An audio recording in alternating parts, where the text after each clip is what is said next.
It's scary. Uh, his doctrine was to eliminate the Western civilization, to attack it,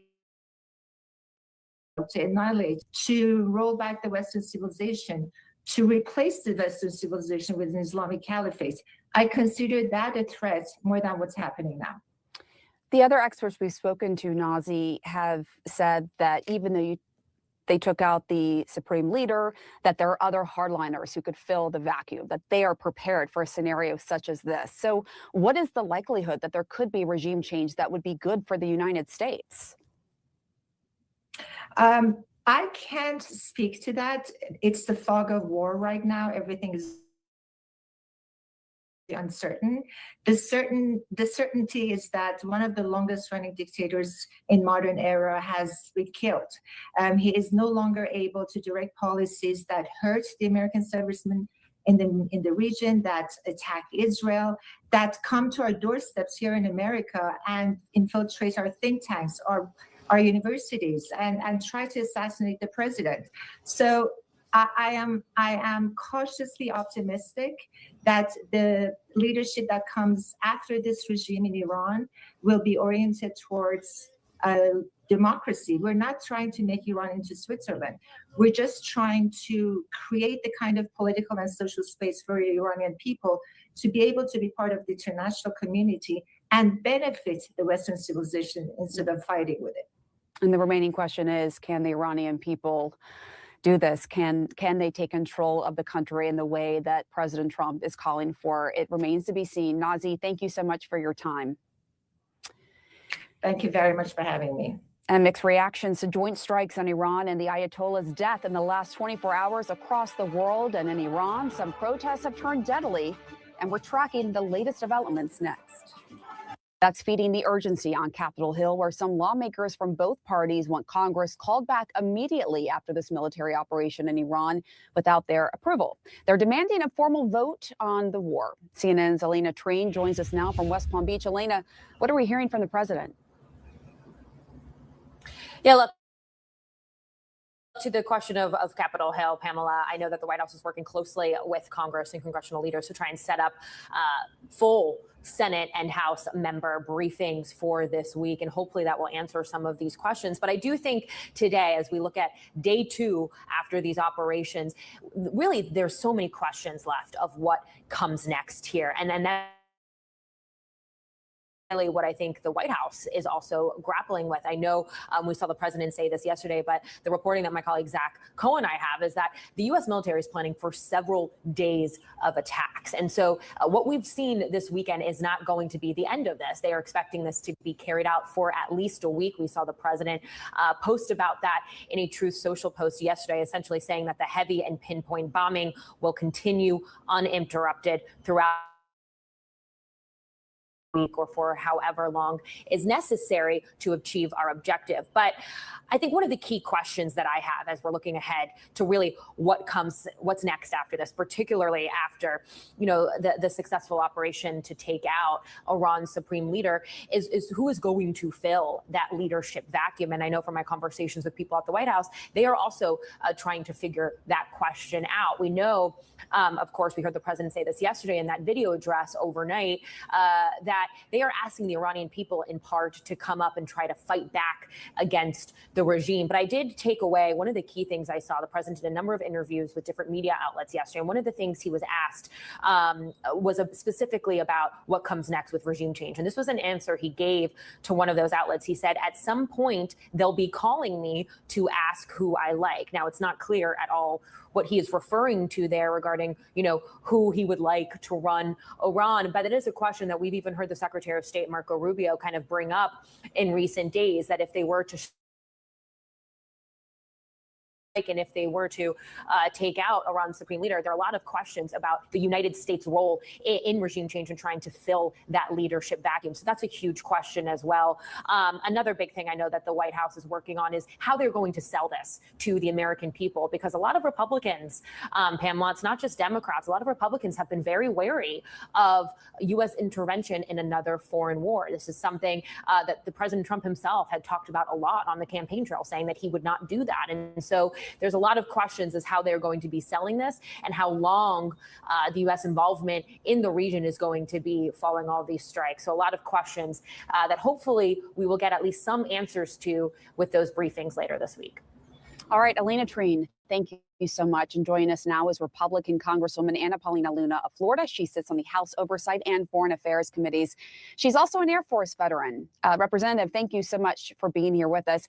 I want to start with these new threats from one of the most powerful figures in Iran this morning, the country's Secretary of the Supreme National Security Council, saying, quote, Americans have stabbed the Iranian people in the heart, and we will stab them in their heart. When you hear that vow of retaliation, what is your assessment of the risk to Americans right now? Look, I think in any form of conflict, there's going to be a risk, but I want to be very clear that Iran has been responsible for killing thousands of Americans over the last 40 years. As a result of what the president decided to do while operating within his Article 2 authorities, I don't know if many people know this, but they already tried to assassinate the president. They've already killed Americans. And they're specifically in the southern belt region of Iran, their missile program was a direct threat to our service members. And as you are seeing, they are now actively engaging, seeking to not just hit the United States, but their neighboring countries, over 9 of them, as a result of this. And so, they're obviously going to be hitting back, but let's be clear, we were trying to negotiate. They were stubborn. They were completely arrogant. They would not agree to eliminating their nuclear enrichment program, even though we offered to give them a permanent supply of nuclear fuel for energy. And so this is a result of their poor leadership. I think at any point, as Secretary Rubio stated yesterday, the United States is willing to continue those negotiations, but that would be up to them. And as you know, President Trump months ago said that Iran's nuclear sites have been obliterated. You mentioned the Article 2 powers. That would be something for the president to repel an imminent attack on the United States, right? And a lot of members of Congress say that the president should have been consulting with them, should have gone through Congress before launching an attack in Iran like this, pulling America into war. What do you say to that? Do you think there should have been congressional authorization? Look, President Trump has been very consistent on Iran never having a nuclear program, and that's actually something that Congress agreed to in a bipartisan fashion. And so he is operating with his authorities. But I want to be very clear, the objective and the whole perspective of not just the president, but the White House is not a large-scale war conflict.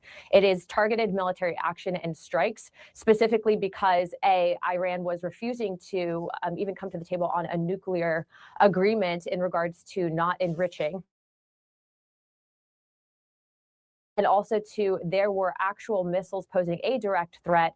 They're producing 100 a day directed at our service members, and there was intelligence to prove that they were intentionally undermining the negotiations that were taking place between both Jared Kushner and Steve Witkoff. And so I know for a fact, just like it happened in the Venezuela strike, that we will be getting a briefing next week. I have also been in open communications with the White House. And again, I want to assure the American people that it is not the intention for this to be a long-term thing. But ultimately, at the end of the day, remember, Iran did try to assassinate our president. I don't think many people are understanding that. No, that is true, that there were some foiled assassination plots by the Iranians to assassinate the president. But, just going back to the why behind this and the objective, I know you talked to the White House, but can you help us better understand how you explain this to your constituents about why this is good for the everyday American, and how can you guarantee, or how can the White House guarantee, it's not going to become a larger regional conflict? We're already seeing many of the Gulf states being attacked. Arabia has now been off, like what the White House says it doesn't want. Well, what you're seeing take place right now with the strikes on its Gulf neighbors is, again, as a result of that Nasser plan that the Iranian regime had actually given to its field officers in the event that there was military action taken against them.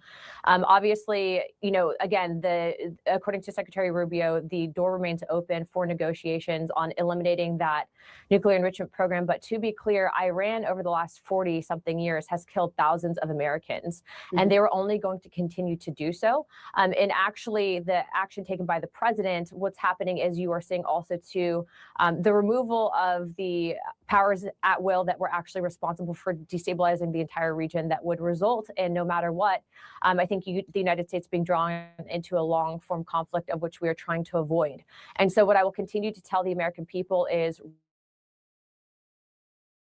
now there was intelligence to show that there was imminent threat to our U.S. service members. That is why the decision was made to engage, and ultimately why you saw their almost what we would consider their National Security Council neutralized in yesterday's strikes. And so we will continue to provide updates for the American people. I know that I will be directly just telling you the information that we are getting. But again, President Trump is operating within his Article 2 authorities, and it is not the goal and objective for a long-scale war. It is not the goal and objective of the United States to play kingmaker in regards to who the Iranian people choose to follow and to lead out next with. And again, as you know, several Republicans are saying that he has gone beyond his Article 2 authorities. You argue that he's acting within them. But during his campaign, President Trump repeatedly framed himself as the anti-foreign conflicts president, even saying that former President Biden was the one leading the U.S. into war with Iran. I want to take a listen to this moment from an October 2024 rally. So now war or threat of war is raging everywhere, and the two incompetent people running our country, or what I don't actually think they're even running it, are leading us to the brink of World War III, a war like no other. This is what the policies of weakness and appeasement have brought to the world. And I know you have branded yourself as an America First politician. Yes or no, has Trump turned against his foreign policy promises that helped get him elected? No, in fact, I would say that as a result of his policies and peace through strength, he's accomplished 8 peace deals. I do think that this will result in something that will benefit the entire region. And you are seeing that members of his Great Peace Board that he stood up recently are now all backing him in these efforts.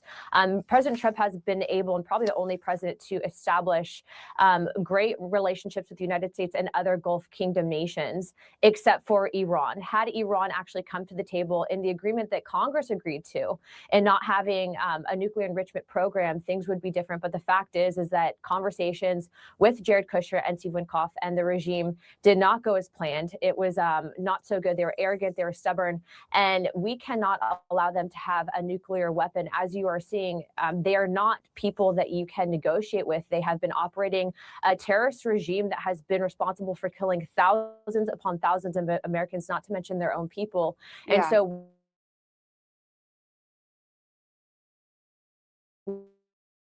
we will continue to make actions to protect the American people, but I will continue to provide updates as necessary. Just sold this to your constituents. I mean, just during this conversation, it's been brought up that there were foiled assassination attempts against Trump. It's been brought up that the Iran nuclear program that Trump had previously said was obliterated. You brought up threats to American service members overseas. Like, which is it? What is the actual objective here? Well, the objective specifically is to eliminate the ballistic missiles program, to eliminate the nuclear enrichment that was taking place and come to an agreement, and then also to, I think, to eliminate the Iranian Navy. And so those would be the 3 immediate objectives of the White House. But, you know, in everything that you stated also, those are all true.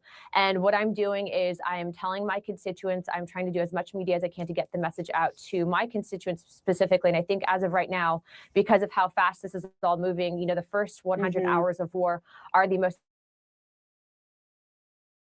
important. You know, we're, you know, hour 24 in.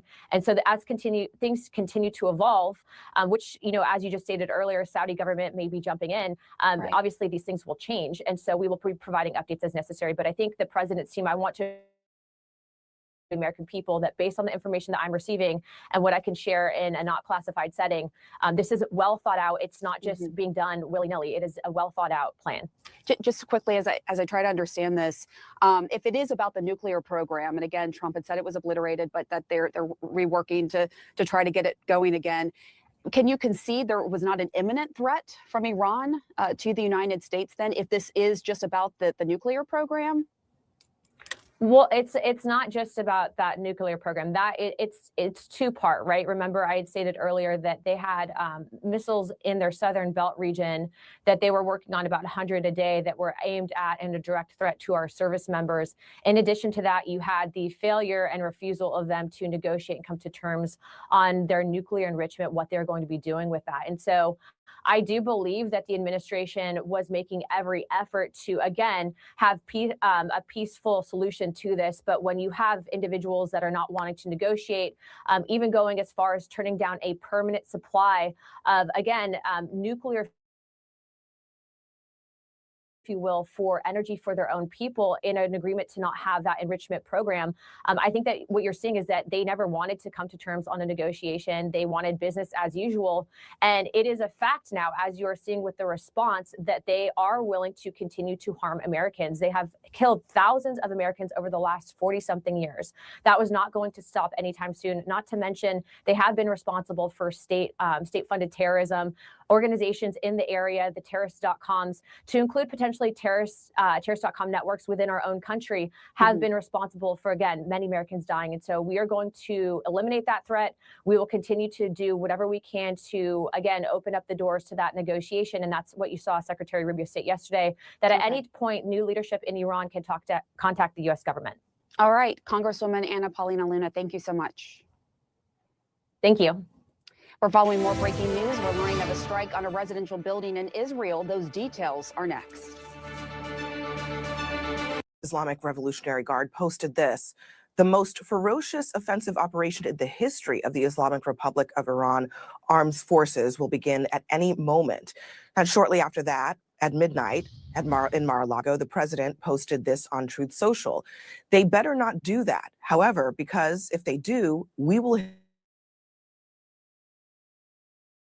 with a force that has never been seen before. I want to bring in President Trump's former national security advisor and former UN ambassador, John Bolton. Ambassador Bolton, the day started with that exchange of threats, but by the late morning, as President Trump has been calling around to media outlets, he told The Atlantic that the new leaders in Iran, quote, want to talk. And on top of that, Oman's foreign ministry also says that Iran is open to any serious efforts at de-escalation. So should the U.S. work with the remnants of the existing Iranian regime, similar to what they have done so far in Venezuela?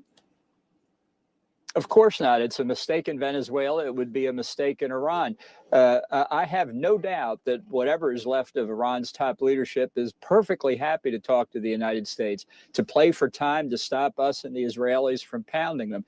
Their word is no good. The threat that they pose to us remains unresolved. Their behavior is not going to change. That's why the president has selected the correct objective here, which is regime change. We're less than 2 days into it.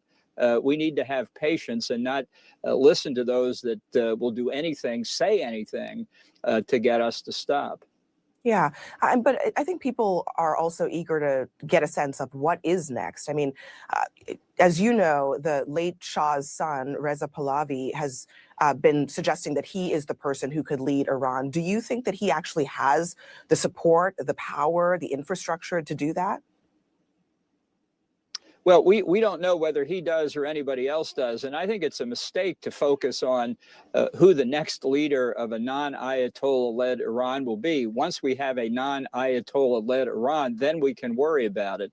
As Jim Baker always used to say to me, keep your eyes on the prize, and the prize is bringing down this regime. I think the most likely outcome, certainly probably the best outcome, would be a regime led by the regular Iranian military, not the Revolutionary Guard, but the conventional military, that understands that its role is limited and that they need to set up a process for Iranians in country and for people from the who have been exiled to go back and participate. But to try and do it in advance, I think, is putting the cart before the horse. Let me play what President Trump had to say to the people of Iran. Listen. When we are finished, take over your government. It will be yours to take. This will be probably your only chance for generations. I'm curious what your reaction to that is, and also how would that be done? How can the regular Iranian people take over their government at this stage? Well, it's remarks like that, and one other thing he said in that speech that leave me worried that we have not coordinated effectively with the opposition inside Iran. It doesn't have enormous structure or leadership, but the dissatisfaction with the regime has never been more widespread. The regime is weaker now than it is at any point since it was founded in 1979. And it won't be, I think, a transition from, and I think it's the guard that's really in control in Iran, to the people. There'll be intermediate steps. The Ayatollahs have been in power for 47 years. They're not about to go quickly, and I think we need some persistence and some patience here. I hope the administration is ready for that. I hope they make the case better than they have so far to the American people that this could take time. It's not time involving boots on the ground, but if we are successful, as it appears that we are well on the way to doing, of having complete air dominance over Iran, meaning we can take our time, that we shouldn't be pressed by 8 days, 9 days. Is it going to be over in 10 days? It'll be over when it's over. If that's our real objective, if regime change is our objective, we should have known going in. We cannot predict at the outset how long it will take. Philip in New York alongside Aaron Burnett in Tel Aviv. Thank you for joining us. Just moments ago, CNN's crew in Tel Aviv captured the moment that air raid sirens rang out over the city.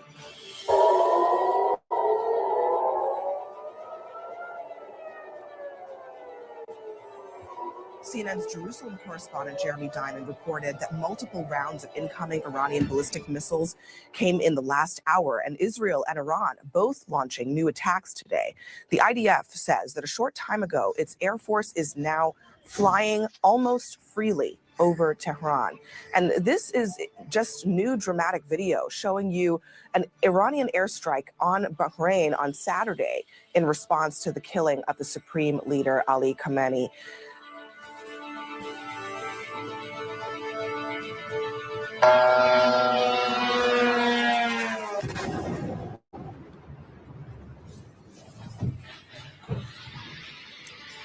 Now, this is coming today as we just learned of the first American casualties in President Trump's conflict with Iran.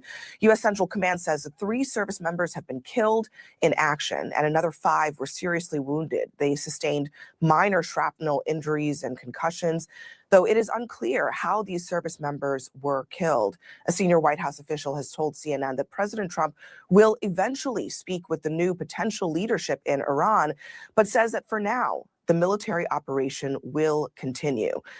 The country forming a transitional council after the supreme leader and major military leaders were killed in this joint U.S.-Israeli operation. Let's go straight to Tel Aviv, where CNN's Aaron Burnett is standing by. Aaron?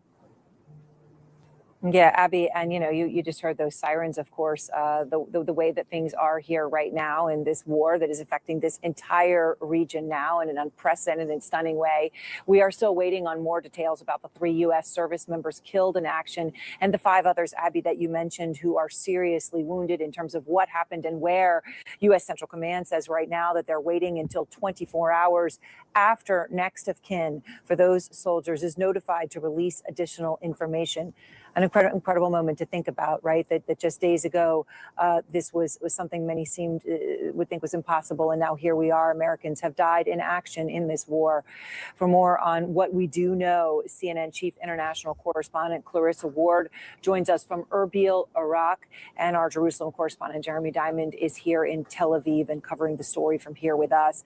So, Clarissa, what is the latest that we understand about these U.S. service members as these details are just starting to come in?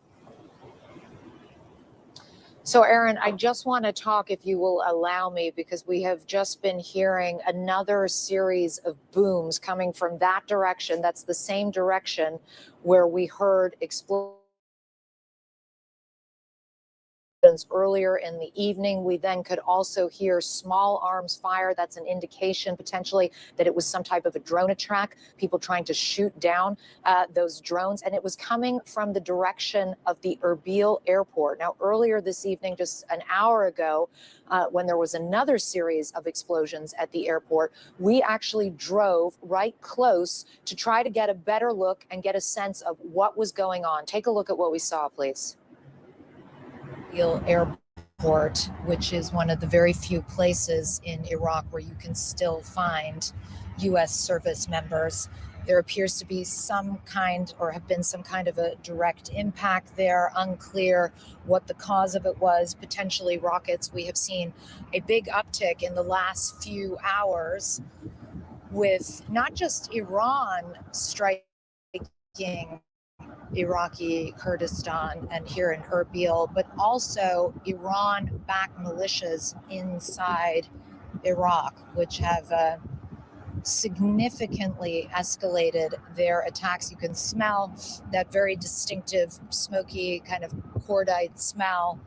Again, we don't know exactly what was hit. We don't know if there were any casualties, but certainly we have been hearing regular booms. We also heard air defenses going off, and we're trying to find out more details as to what the exact target was and whether anyone was hurt as a result. And now, Aaron, after we arrived back, we did see a statement that has been put out by an umbrella group of Iran-backed militias inside Iraq claiming credit or taking responsibility for that attack on the airport. We have also heard today, though, Aaron, interestingly enough, that at least 4 militia members of these Iran-backed militias in Iraq were killed in strikes. And certainly there's a sense across the whole of Iraq that things are very quickly escalating, very tense. And of course, you asked earlier on about those Americans who we now know were killed in action. We are finding out some more details, but we have been cautioned that until the next of kin have been notified, we should not release any details explaining or identifying them or how they were killed or where they were killed, Aaron. All right, Clarissa, thank you much. The incredible human tragedy unfolding in so many places and so many families as we speak. Our way that we came in here was circuitous because there's essentially, this is a stunning moment, right? No air travel anywhere in the region. It's not as if it's just going to snap and turn back on. World's busiest airport shut down in Dubai. The way to get in here is land, and it took us, well over 24 hours. We heard Jeremy Diamond in Tel Aviv. You've done that before. But one of the things I first noticed when we actually were able to come in from Egypt into Israel was the almost pre-Gaza in terms of the buses. It was young men in military uniform everywhere at every sort of stop you could make. And I know that they're doing another huge call of reservists now here. Yeah, that's right. 100,000 reservists are being mobilized. And this signals not only the fact that this is a widening conflict and one that risks getting even wider, but also the fact that we still don't know whether some of the Iranian proxies in the region are going to join in in this fight. One of the big question marks remains over Hezbollah, for example, which signaled last week that killing the supreme leader, Ayatollah Khamenei, would be a red line and would essentially collapse the fragile ceasefire that has existed between Israel and Hezbollah for over a year now, albeit with a very large number of violations and many Israeli strikes, in particular in Lebanon. So that is one of the questions, maybe one of the reasons why they are calling in so many more reservists. But certainly Israel is preparing for this to be a days-long campaign. We've heard the Israeli prime minister and other officials talking about the fact that this is going to continue until they get the job done. I think there's a question mark about exactly what that means. We know they're trying to create. What is the job? They're trying to create the conditions for regime change. Does that mean the strikes continue until regime change has been achieved, or is there some other benchmark that they will lay out there? Especially as we're hearing, these grumblings about whether President Trump will eventually talk to the new leadership in Iran, whether there is the possibility of any ceasefire discussions there. But certainly for now, these strikes are going to continue for days, and that also means that Iran's strikes here are also going to continue. Yes, as we've heard. And of course, as you point out, the IDF, quick to say how many they've eliminated. What they say, 48 leaders, which would almost sound as if there is no leadership. But of course, the Iranian president is still alive, perhaps the former supreme leader's son, right? It is just extremely unclear who's in charge, what the power vacuum is. We don't know. All right, Jeremy Diamond, thank you very much. And of course, Jeremy here in Tel Aviv, he's been, indefatigably covering this. I want to go now to the former NATO Supreme Allied Commander, CNN senior military analyst, Admiral James Stavridis, also partner of Carlyle Group, the international investment firm. So, Admiral Stavridis, I want to start here in. Obviously, this is a moment where you are just seeing, it's unprecedented, it's stunning, it's across a region. It is even more than a regional war, obviously, at this point, United States involved.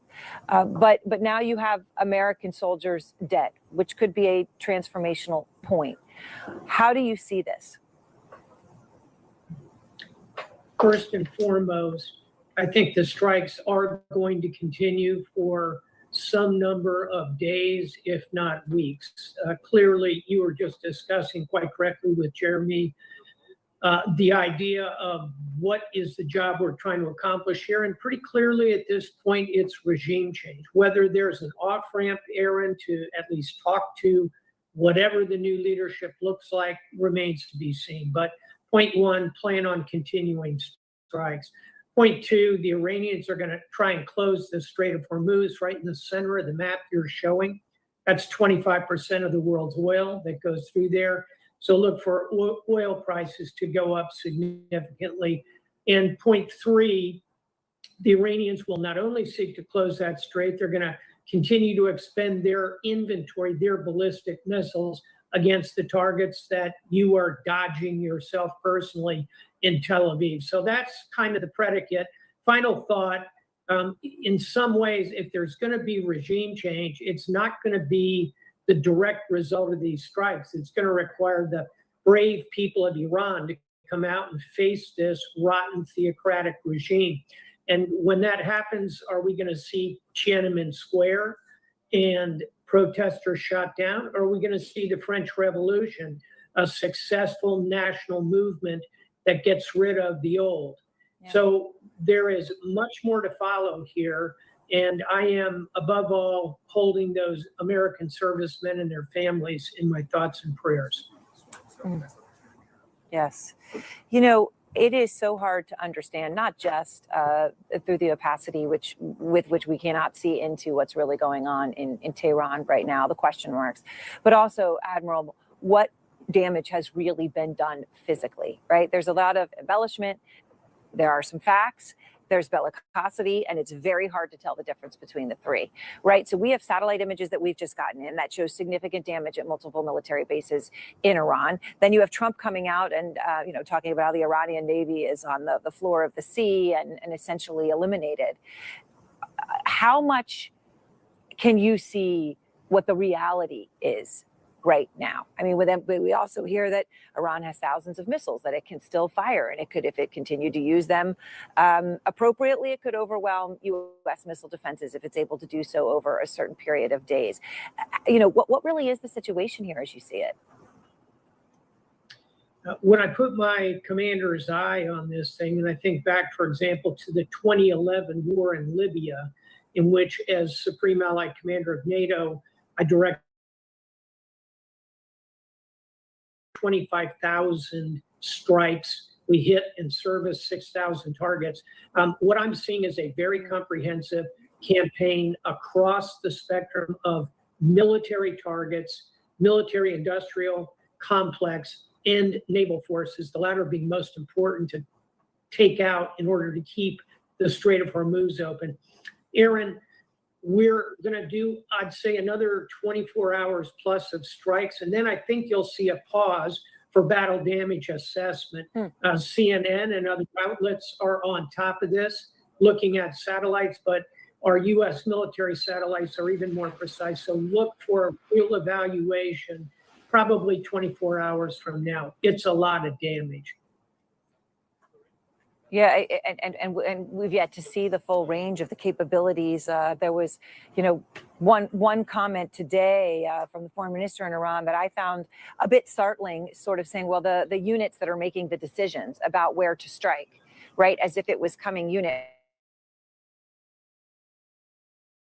unit from the Iranians as opposed to any sort of functioning full, command and control. That was the implication of what he said. It's unclear if that's exactly what he meant. There is so much uncertainty about exactly who is dead. Right? Some we know for sure, Admiral, some we don't, right? You'll see reports that Khamenei's likely successor, his son, was killed. That does not appear to be true from everything that we've learned.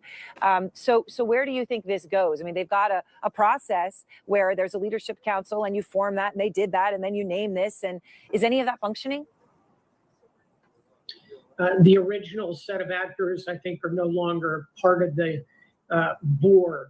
So what is happening now in U.S. intelligence centers, literally there are screens with the faces you are showing right now with big red X's through them.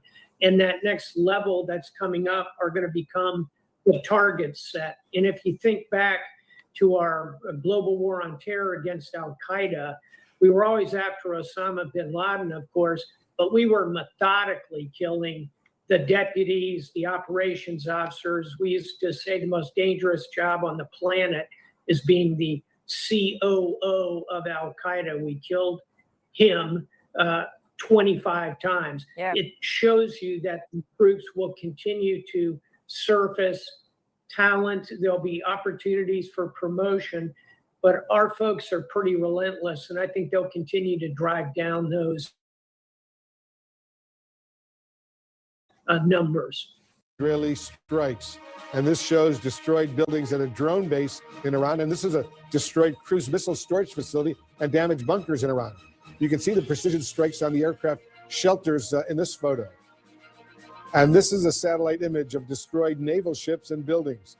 The U.S. Israeli strikes also destroyed a radar system at an air base in just southeast Iran. We're also getting images of damage done from Iranian strikes. This is the port of Jebel Ali in Dubai. You can see before the strikes on the left and after on the right, smoke billowing from the port. And this is in Beit Shemesh, right outside Jerusalem, Israel. You can see the destruction from an Iranian strike in a residential area. Israeli police say the attack killed 9 people, killed several people in a bomb shelter under a synagogue. The death toll has now reached, as I said, at least 9 people. It could go up. Several are still seriously injured. I'm joined now by Republican Senator Mark Wayne Mullen. He's from Oklahoma. He's a key member of the Senate Armed Services Committee. Thanks so much, Senator, for joining us. I want to start with your reaction to the news that 3 U.S. service members have been killed, 5 seriously injured in this military operation. How do you react when you hear that? Well, it breaks my heart for their families. And I mean, these young men and women, we haven't got a report of who they are just quite yet. They all understood the risk they were taking.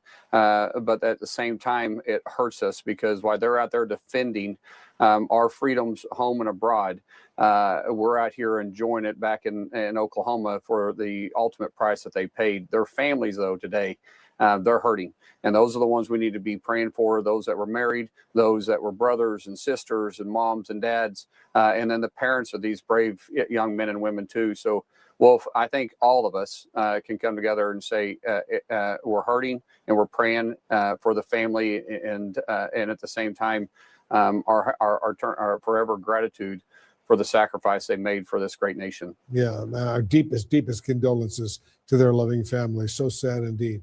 In his announcement about this military operation, President Trump warned Americans to prepare for possible troop deaths. If this war drags on for weeks or longer, for that matter, and U.S. casualties mount, are you confident that the American public will consider this a noble mission and tolerate growing U.S. military losses? Well, first of all, I'm going to push back. This isn't a war. We haven't declared war on Iran. We're not at war with the Iranian people. We had to remove a murderous regime that's been attacking the United States for 47 years. Him and his murderous thugs have killed thousands and murdered thousands of Americans for literally 47 years. You heard the president's announcement. He went through all the attacks that they've had through multiple presidents, and the straw that I would say that broke the camel's back, or the final straw, is we're never going to allow the #1 world sponsor of terror to be able to get a nuclear weapon. There was no doubt that they were building delivery systems to affect our interest and our assets all around that region. There was no question they were trying to develop a weapon that would reach the United States, and at that case, it wouldn't have been a matter of if, it'd be a matter of when. And so after 9/11, America had a resolve that said we will never do this again, meaning never again. We'll never be caught flat-footed. We're going to be proactive and go after those that threaten us. And President Trump finally had the backbone that other presidents haven't to finally try diplomacy. And try diplomacy by saying you're not going to get a nuclear weapon. We're not going to negotiate with you. We're not going to allow you to enrich because you can't be trusted. You're not going to have the nuclear capability. And if you do, then you're going to pay the ultimate price. So diplomacy first, and then at the end of it, he took out the murderous regimes, and now it's up to the Iranian people to get their country back and hopefully turn it back to the great country it was before the Ayatollah stole power from them in 1979. In his State of the Union address, if you listen carefully, as I did, when he was speaking about Iran, and he spoke about Iran for about 3 minutes out of nearly 2 hours, he did use the word at one point, he said war, and that jumped out at me at the time. I don't know if you remember that, but if you want to go back and listen to that, you'll see he used the word war. He's repeatedly over these many, many months as president referred to himself as an anti-war, anti-foreign conflicts president. How are you explaining to your constituents that this attack benefits them directly? What are you saying to them? Well, this is what peace through strength looks like. Either the president and the United States is going to lead from the front, or we're going to allow someone else to take that lead. You saw what appeasement type of foreign policy looks like underneath Biden, and that was disastrous. You saw that the Biden administration was constantly being outflanked by China and Russia. You saw wars breaking out throughout the world. Since President Trump has come in office in just short 13 months, he's able to stop 8 wars, and he's trying to prevent it. And sometimes strength, this is what strength looks like. The president didn't want to go to war. He tried to use diplomacy. He tried to talk sense into the Ayatollah and this murderous thug regime. The truth is they didn't want that. They had this fantasy of having a nuclear weapon ever since 1979. The Ayatollah has talked about that. And we have been absolute final resolve of saying we're not going to let that take place because it would disrupt us. And so the way I talk to those that may have questions about it, it's very simple.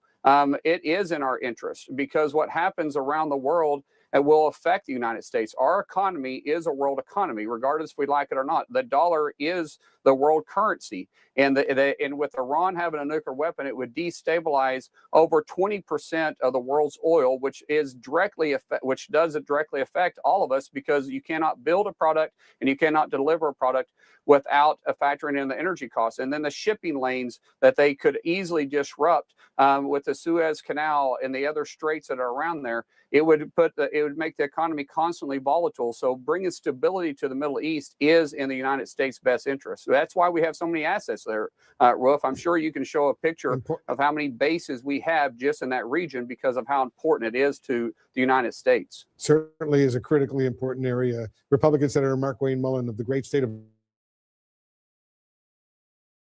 Oklahoma, thanks so much for joining us. Thanks, Wolf. Thanks for having me on. And we'll be right back. Military casualties. It's a terrible loss. It's devastating, and my heart goes out to the family of those service members and the others who've been injured. This is the terrible cost of going to war, as the president described earlier, and it's a decision the president should not have made. He has not made the case to the American people. He has not made the case to Congress. He sought no authorization, and he hasn't made the case because there was no imminent threat from Iran. They were not in the process of rebuilding their nuclear program or building a bomb. The president said only months ago that he had obliterated their nuclear program. Now, that was, I think, an exaggerated claim. But nevertheless, at this stage, it posed no threat to the United States, nor do they have the capability of hitting us with ballistic missiles. So there was no cause for us to go to war with Iran. And to go to war with Iran over regime change and risk American lives with such tragic result, I think was a terrible mistake by the president. You say no imminent threat, but is there a long-term threat from this regime in Iran?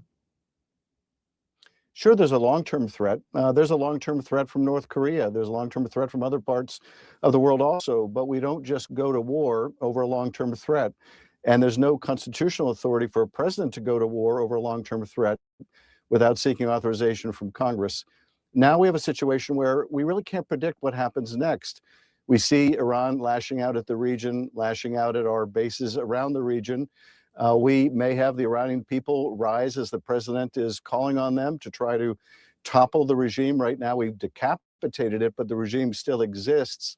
Whether they can do it or whether they get massacred because we don't come in with ground troops is really unknown. And I think just as the president has unleashed chaos at home, he has now unleashed chaos on the world stage, and without a plan really to effectuate whatever aim he might have. As you know, many of your fellow Democrats in the Senate are urging their colleagues to return to Washington immediately for a vote on this war powers resolution. You're very vocal in your support of that legislation that would rein in the president's authority to launch military action in Iran without congressional approval. And specifically, tell us why. Well, I introduced, Tim Kaine as the lead, along with Rand Paul, Senator Schumer, and myself introduced a war powers resolution that calls on the Congress to essentially require the president to come to Congress to continue hostilities, to seek an authorization to use force, as President Bush did in Afghanistan and in Iraq. We haven't seen this kind of massive use of military force by the United States since the initiation of those conflicts. And Congress needs to approve it or needs to say no more. So yes, I'm urging the Congress to come back into session, take a vote on this, put people on record. If the president wants to continue this war, let him come to Congress and seek an authorization. Let him make the case to the American people. The American people don't want another endless war. The president promised he wouldn't engage in more warfare over regime change. He's broken that promise. Nothing about this is going to improve the quality of life or the cost of living for Americans. If anything, it's going to make it worse. But if he has a case to make, he needs to make it. It doesn't appear that he does, and we need to insist on a vote on this ASAP. A fellow Democrat, Senator John Fetterman, supports the strikes and the president's authority to order them. Here's what he told our Dana Bash earlier today. Listen to this.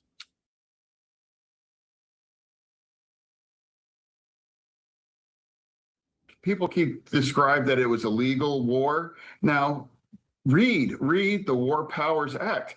And now that has not been violated at this point, what happened yesterday. So how do you respond to that, Senator Schiff? And specifically, if there's a formal vote to authorize this military action, are there enough Republicans to join a lot of Democrats in passing it? First of all, I'm a good friend of John's, but I don't agree with him here. The Constitution makes it very clear that Congress has the power to declare war. The president essentially declared war in his midnight address the other night, but he does not have that power. And so we're using the remedy that we have, which is the War Powers Act, to try to bring this to a conclusion. In terms of whether we have the votes, I think the vote for it will be bipartisan. In light of what John said, the vote against it will be also, some element will be bipartisan. Whether we'll have enough votes, I don't know. It may depend on what happens between now and the time that votes takes place, and how long this conflict continues. If it continues, we will bring up undoubtedly successive war resolutions. But I would hope that we could insist that if a president of the United States wants to declare war, they need to come to Congress.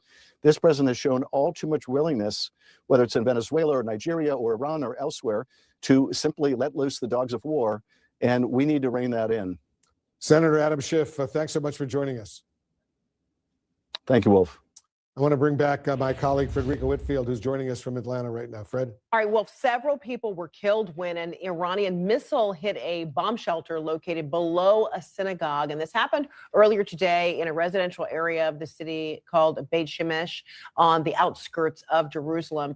Israeli police say 9 people were killed in that attack.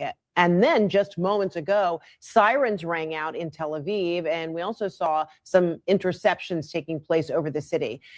Let's bring in now Jerusalem correspondent Jeremy Diamond in Tel Aviv. You're on the phone. Tell me about experiencing these warning sirens and what else is going on there. Yeah, well, we've been facing multiple rounds of incoming Iranian ballistic missiles over the course of the last 10 minutes or so. Currently inside a safe shelter amid those sirens.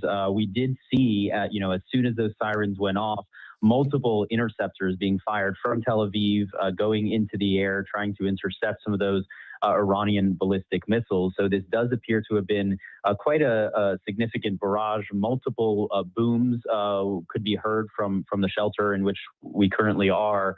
That is notable. We've seen some of these barrages have grown more frequent, but sometimes they've been smaller in number. Sometimes you only hear one interception actually taking place. In this case, we heard multiple.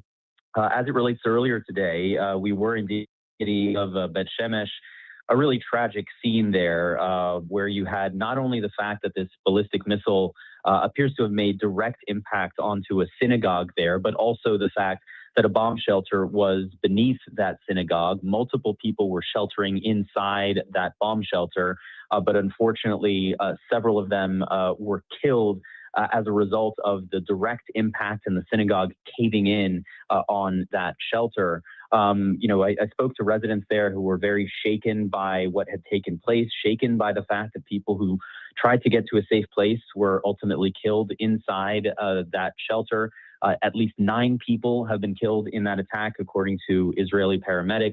Dozens more were injured in what has been the deadliest strike in Israel of this conflict resulting from an Iranian attack. This brings a total to 10 people who've now been killed in Israel over the course of the last day and a half since this conflict broke out. And of course, the risk is now that this could all continue to get worse as Israeli officials vow to continue to expand their operations in Iran, and Iranian officials vowing to continue to retaliate and to avenge the killing of the supreme leader, Ayatollah Khamenei. And now, Jeremy, the Israeli military is saying that it's preparing to mobilize around 100,000 reservists for this Iran operation. Do you get the sense that Israel is preparing for a prolonged fight? Yeah, that's exactly what appears to be happening. I mean, when this operation was first launched yesterday, Israeli officials were telling us that this was going to be at least days. They also all made clear that this was going to be something far wider in scale, far more destructive in terms of the impact in Iran than what we saw during that 12-day war in June. And indeed, Israel has claimed to have killed dozens of senior Iranian officials. We know that there have been attacks on Iran's ballistic missile program. And now an Israeli military official telling us today that they basically have total air superiority over parts of Iran, with Israeli jets constantly flying over the Iranian capital. And they also say that this is only just the beginning of this operation. And indeed, 100,000 Israeli reservists now being mobilized, which also signals the fact that we know this conflict is widening. And we're still waiting to see, for example, whether some of Iran's proxies join into this fight in a more significant manner. We've yet to see whether Hezbollah is also going to start firing missiles upon Israel. That decision doesn't seem to have been made yet, but certainly Israel is making preparations for this conflict to continue to widen. All right, Jeremy Diamond, be safe. Thank you so much. All right, still ahead, new explosions at the airport in Erbil, Iraq, on top of massive protests across the country condemning the killing of Iran's supreme leader. A live report. Breaking news. And we begin this hour with the breaking news. 3 American troops killed in the operation in Iran, 5 others seriously wounded. Today, Israel is carrying out a new wave of attacks inside Iran. This is new video from the Israeli Air Force showing the Iranian military headquarters in Tehran being hit. Just outside of Jerusalem, meanwhile, an Iranian missile killed 9 people in a bomb shelter just beneath a synagogue, that according to Israeli police. And you can see emergency workers bringing out body bags. We're also getting new video from inside Bahrain of an Iranian strike there on Saturday. Watch this.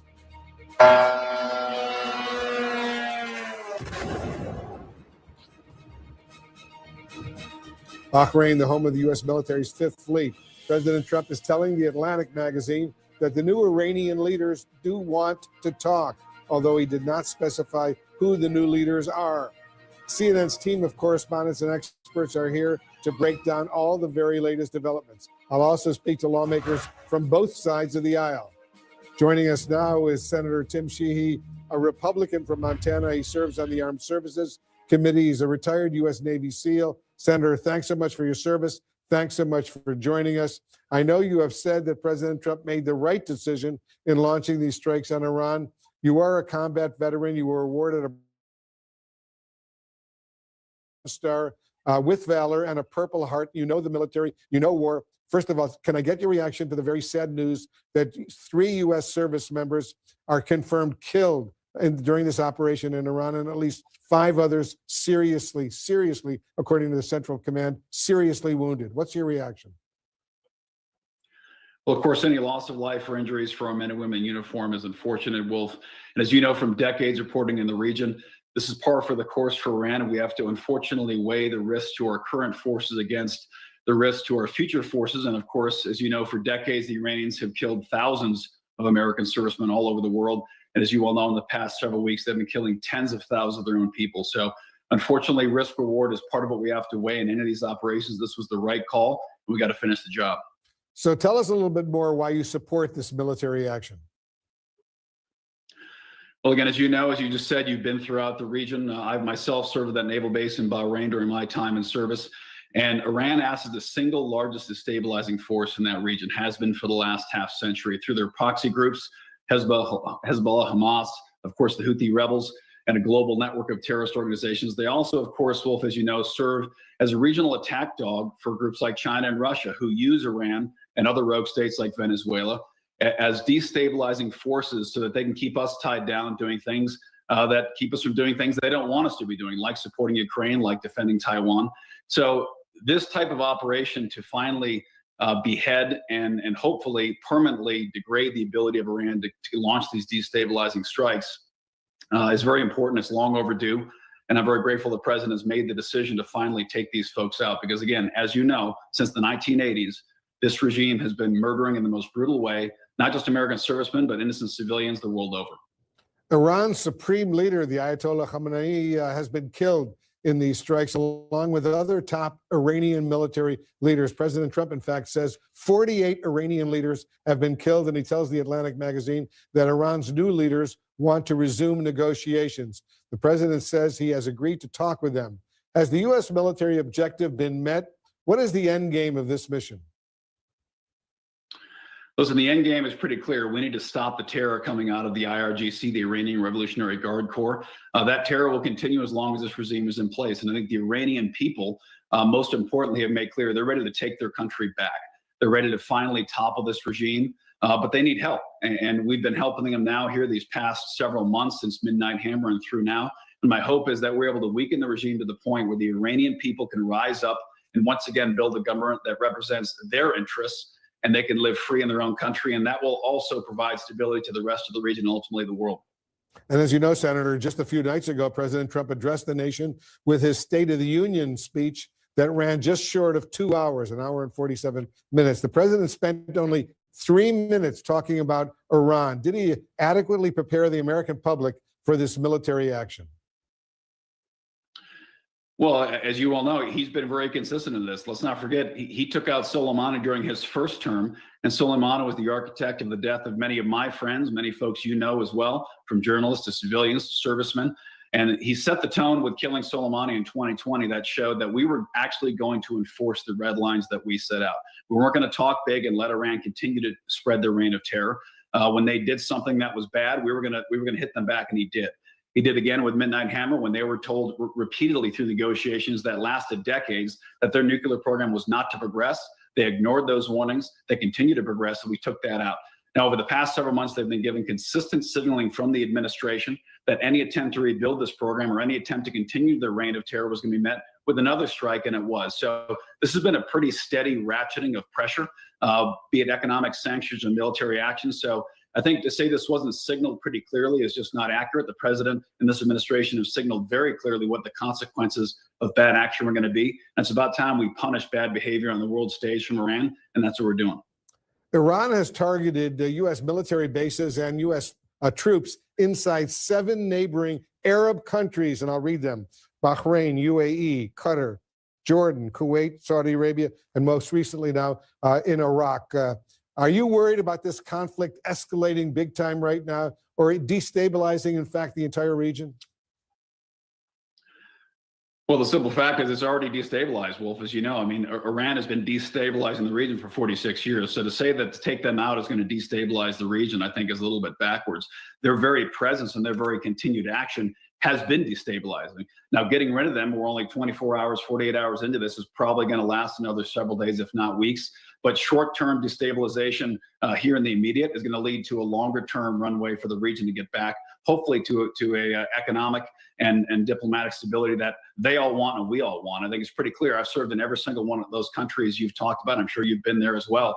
Most of those countries have been in a very uncomfortable spot these past couple of decades between wanting to be part of the 21st century global economy, wanting to be in the good graces of the United States and the global economy, while also being quite annoyed and frankly scared of what they have on their back doorstep, which is a murderous terrorist regime. So most of these ruling governments throughout the region want the IRGC gone. They want them completely neutered. And I think they're willing, as we've seen in their rhetoric and their action, to help partake in that. And of course, there's going to be hopefully not much longer, a few days, a couple of weeks of more action. We're going to have to wear that risk, as are they. But it's clear that they're with us in this endeavor, and we got to finish the job we started. These U.S. military strikes against Iran were launched without congressional approval. Democrats are demanding an immediate vote on what's called the War Powers Resolution. What do you say to those who want to restrain the president right now from further military action against Iran? Listen, Congress has a constitutional role in this, no question. The Democrats have every right to bring war powers resolutions to the floor. I wouldn't dispute that. My hope is they get voted down, because I think that to end this campaign now would be a huge mistake. The regime is at its weakest point ever. In 46 and a half years, they're at their weakest point right now in every possible way, economically, militarily, politically. And to stop now and allow them to potentially regroup and rearm would be a huge mistake. So there's no question we have the constitutional right to check executive power. But right now, this is well within the executive branch's control. This is well within not just the Constitution, but also historical precedent for an executive to take this kind of action. I hope that we finish the job, as I said. I would urge my congressional partners on both sides of the aisle, despite what their feelings about the president personally may be, to realize that this is good for America. It's good for the free world. The IRGC does not care whether Republicans or Democrats. They do not care what administration is in the White House. They're going to kill Americans one way or the other. They're going to take us hostage. They're going to murder our citizens and our allies. And it's about time, as I said, we finally put the IRGC down and allow the people of Iran to take over their own country again. All right, Senator Tim Sheehy, thanks so much for joining us. The great state of Montana. Love Montana. All right, thank you very, very much. Thank you, Wolf. And we're continuing to follow the breaking news out of the Middle East right now. There's going to be a breaking news. And we're back with the breaking news. More attacks across the Middle East right now as Israel ramps up strikes in Iran, and Tehran is retaliating against Israel and other countries in the region, specifically 7 Arab neighboring countries in the region. This is new CNN video. We're getting it just in from Erbil, Iraq. Flames and smoke rising from the area near the airport. The United States has a major air base there in Erbil. Violence is breaking out near the U.S. Embassy in Pakistan. Meanwhile, watch this.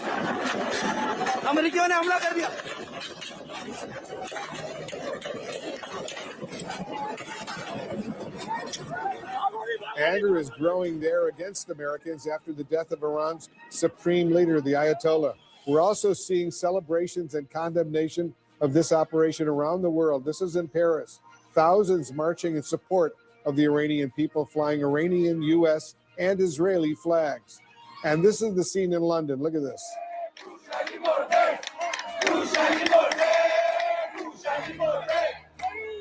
Protesters outside the Iranian embassy in London called the supreme leader a, quote, rat as they celebrated his death. And a much different scene in Yemen. Thousands of Houthi supporters showing their support for Iran's government, carrying posters of the supreme leader.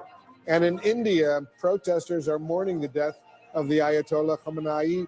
Some are crying, and one woman calling the supreme leader, and I'm quoting her now, my lion. Top Capitol Hill Democrats here in Washington and a few Republicans are demanding that lawmakers return to Washington this week to hold a formal vote on President Trump's war with Iran, an attack launched without formal official congressional approval. I'm joined now by Republican Congressman Mike Lawler of New York and Democratic Congressman Josh Gottheimer of New Jersey. Together, they recently released a joint statement opposing the Iran War Powers Resolution. Congressman Gottheimer, let me start with you. Since so many of your colleagues on the Democratic side are now calling for an immediate return to Capitol Hill to curb President Trump's war powers, you oppose this move. Are you not concerned that President Trump is going around the U.S. Constitution and the Congress, for that matter, with these strikes? Well, thanks for having us. I mean, first, after you just showed those images of what Iran, the leading state sponsor of terror, is doing around the world, right? Attacking not just Israel, of course, but attacking American bases, going after our allies, the Arab nations. You said 7 Arab nations, like the picture in Iraq, but you've seen it with in Qatar, Jordan, Saudi, and the UAE. So this is what you're dealing with when you're talking about Iran, whose leading banner is death to America. So I think the key right now, after yesterday's attack, is to make sure that we get a classified and briefing for everyone in the Congress to understand where we're at, exactly what the president's objectives are and time frame here. That's what I've called for, and that's what's next. But the president has followed the War Powers Act in terms of notifying the Congress. And now, of course, the expectation is it sets off a clock for us to get briefed properly, and that's what I'm expecting. But again, well, if you're dealing with a country that for years, going back to the late 70s, as you all know, and they captured Americans and held them hostage, this is a regime that has no interest in democracy, that has killed tens of thousands of their own people in the last months because they want democracy and freedom, and they want to be able in Iran to continue to build up their ballistic missiles, as we've seen, their nuclear program, and to fund terror proxies that have killed Americans and attacked our bases. This is who we're dealing with here, Wolf. All right, Congressman Lawler, let me get you into this conversation. We learned today that 3 U.S. service members have been killed, 5 others seriously injured in this military operation. If these strikes continue for weeks and U.S. casualties mount, is your support limitless? So thanks for having us, Wolf. And first, obviously, our condolences to the families of those service members that we lost in Operation Epic Fury. They are brave Americans, and the work that has been done in the last 24 hours is critical to peace and stability in the region. As Josh pointed out, the administration has followed the War Powers Act. The president does have authority under Article 2 to conduct these limited strikes and operations.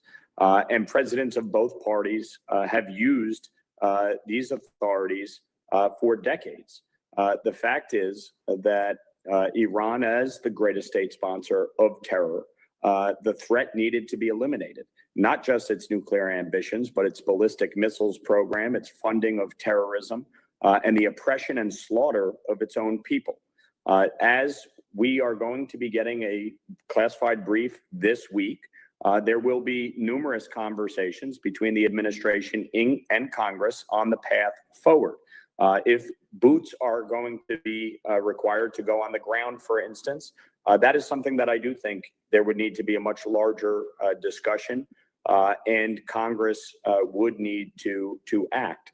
But the fact is, of course, we don't want to see any American lives lost. We don't want to see any of our soldiers die. But this is a large-scale operation. And frankly, what we have seen over the past 24 hours is a very successful operation in cutting off the head of the snake, in eliminating the Ayatollah and his regime.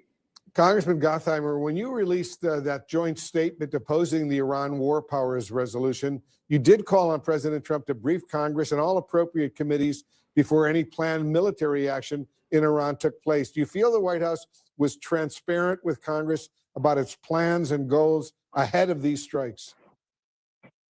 Well, I know, as you know, Wolf, they briefed the Gang of Eight before any kinetic activity, which was the expectation. And now, as Mike just pointed out, I believe it's critical that they brief the entire Congress. Now the War Powers Act has been triggered. And we're expecting on the classified side, I'm on the Intelligence Committee, further briefings. But they did brief the Congress, the Gang of Eight, which is the leadership, and as expected. And now we're asking for a further briefing. And to Mike's point, the killing of the Ayatollah is to understand just how significant that is. I mean, this is one of the leading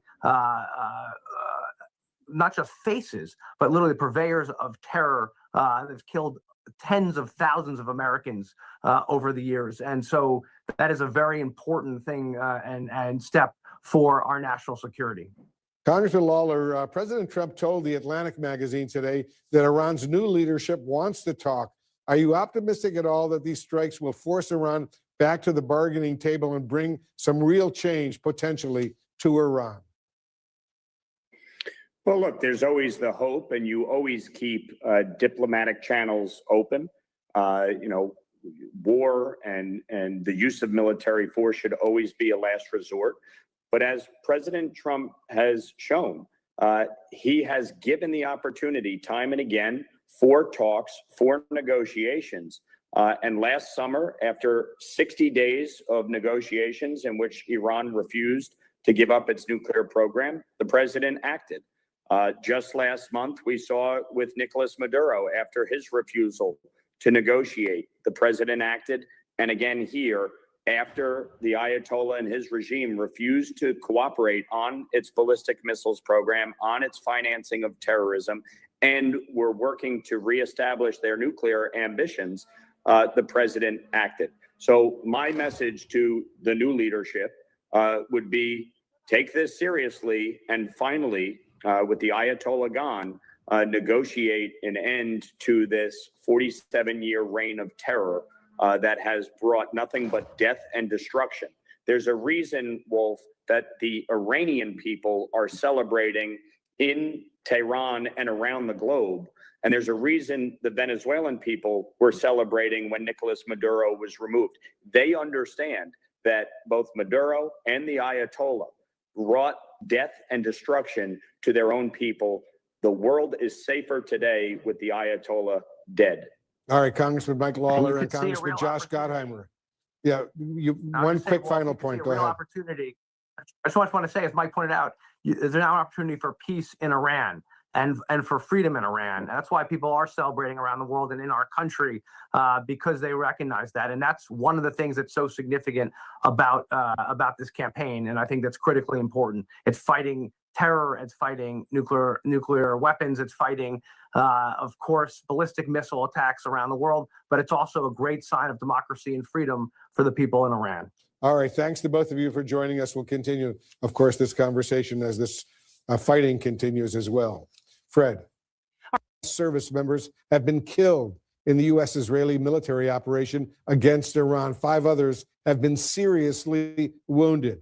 Joining us now is Congressman Joaquin Castro, a Texas Democrat who sits on both the Foreign Affairs and Intelligence Committees. Congressman, thanks so much for joining us. First of all, how do you respond to this sad news? Well, first, Wolf, I want to offer my condolences to the family members of our service members who have now lost their lives in this war. It's incredibly tragic. And it's one of the reasons, quite frankly, that Americans are against another war in the Middle East, because we saw the loss of life in Iraq and Afghanistan and throughout the Middle East for years. After the strikes actually began this time, Congressman, you released a statement, and let me quote from your statement. This is what you said. Rather than making life affordable for American families, the president has decided to drag our country into yet another war in the Middle East, end quote. Do you believe, Congressman, this goes beyond limited military strikes? Is the U.S. now at war with Iran? I believe so. And the United States Congress cannot be on the sidelines of a decision this big. The Congress needs to vote as soon as possible on that war powers resolution on this war with Iran. And, Iran has now struck about 7 different countries. They're closing the Strait of Hormuz, where you've got 20% of the world's oil that moves through it. And so this is has not only cost us American lives already and cost civilian lives in Iran, and quite possibly in the near future in other places, but also is going to cost billions and billions of dollars militarily and likely billions of dollars for our economy. As you note and as you point out, the military strikes by the U.S. were launched without congressional approval. You and other Democrats would like an immediate vote on what's called the War Powers Resolution. What are you hoping to achieve, and how much bipartisan support is there, do you think? I'm hopeful that it'll be not just Democrats that are supporting this War Powers Resolution, but that we'll also have at least a handful of Republicans who will join us to check the president's power to unilaterally go to war. Again, the American people didn't elect 535 members of Congress in the House and in the Senate to be on the sidelines, on the bench, when it comes to making a decision about the most consequential thing that our nation can do, which is go to war. As you probably know, Senator John Fetterman, who's a fellow Democrat, is supporting the president's authority for the military action in Iran. Now, listen to what he says. People keep described that it was a legal war. Now, read the War Powers Act. And now that has not been violated at this point, what happened yesterday. So how do you respond to him? Well, look, I mean, when we're raining missiles and bombs down continuously for days and days, when there's death of American service members and death of others whom we're fighting with, I don't see how that doesn't trigger this War Powers Resolution. And why, just generally, if you step back as an American, why you would want only one person in government, the president, whether that president is Republican or Democrat, to solely be making that decision. You've got a full Congress, a full group of people in government who are elected by the people of the United States of America that also have to have a role in making that decision. As you know, there were Democratic presidents, several, who took military action, which presumably was war action without congressional authorization approval. You know that, right? I understand that, but also, Wolf, remember, those presidents also came forward and gave some kind of justification, usually beforehand, about how and why they were doing that. With President Trump, that hasn't been the case at all. Well, do you believe that Iran is the #1 world sponsor of terrorism? Well, it's clear that with groups like Hamas and Hezbollah, they have certainly sponsored terrorism. There's no doubt about that. But remember, as a threat to the United States government and the United States mainland, that threat from Iran to the United States is not the largest threat that we face. For example, Iran right now does not have a single weapon that can reach the mainland United States. Not a single weapon. So this certainly is in the interest of countries like Israel and the UAE and Saudi Arabia, but it's not in the best interest of the United States. Well, do you care that the Iranian military is attacking U.S. forces at various bases right near Iran in the Persian Gulf, whether in the United Arab Emirates or Bahrain or even Saudi Arabia? No, absolutely. And I, just like other Americans, I want it to stop. And it speaks to the need for us to de-escalate this situation, to get back to the negotiating table. Remember, we had a plan in place, an agreement in place under President Obama to contain Iran's nuclear program. And that's exactly what that agreement did. It contained its nuclear program. And then Donald Trump came along and ripped that agreement up. And so here we are now in the middle of a war. All right, Congressman Joaquin Castro, Democrat of Texas, as always, thank you so much for joining us. Great to be with you. And there is bipartisan opposition to President Trump's decision to strike Iran. In just a moment, I'll speak with Congressman Mike Lawler of New York and Josh Gottheimer. Will Congress news 3 American troops have been killed in action in the U.S. military operation against Iran. 5 others are, quote, seriously wounded. There's also a new wave of attacks from Israel on Tehran. This is new video from the Israeli Air Force showing the Iranian military headquarters in Tehran being hit. Look at that. Iran is striking Israel and several Arab countries across the region. And this is in Bahrain. Billows of smoke rising near a hotel. We're getting new video in Bahrain of an Iranian strike there on Saturday.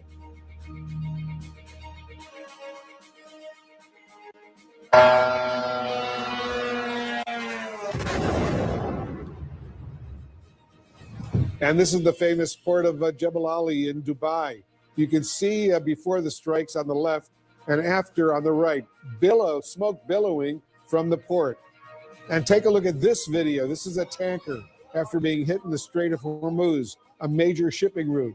About 20% of the world's global oil production flows through this waterway, and Iran controls the northern side. We are also getting some new video out of Iran, and I want to warn our viewers, it is disturbing and graphic. According to Iran, the death toll from a U.S.-Israeli strike on a girls' school near a military base in Iran has risen to more than 150 people. This video shows some of those killed. Both Israel and the U.S. say they are looking into this. Meanwhile, President Trump is now telling The Atlantic magazine that the new Iranian leaders, quote, want to talk. But in a social media post overnight, he warned Iran that if they continue to retaliate, and I'm quoting the president now, we will hit them with a force that has never been seen before, end quote. Trump also told CNBC that the operation in Iran is, quote, ahead of schedule, end quote. Iran's president says his armed forces will continue to act, and I'm quoting him now, with power to destroy enemy bases. CNN's team of correspondents and experts are here to break down all the very latest developments. I'll speak to lawmakers from both sides of the aisle throughout the next 2 hours. But right now, I want to begin our special coverage with CNN Jerusalem correspondent Jeremy Diamond. Jeremy, I understand you just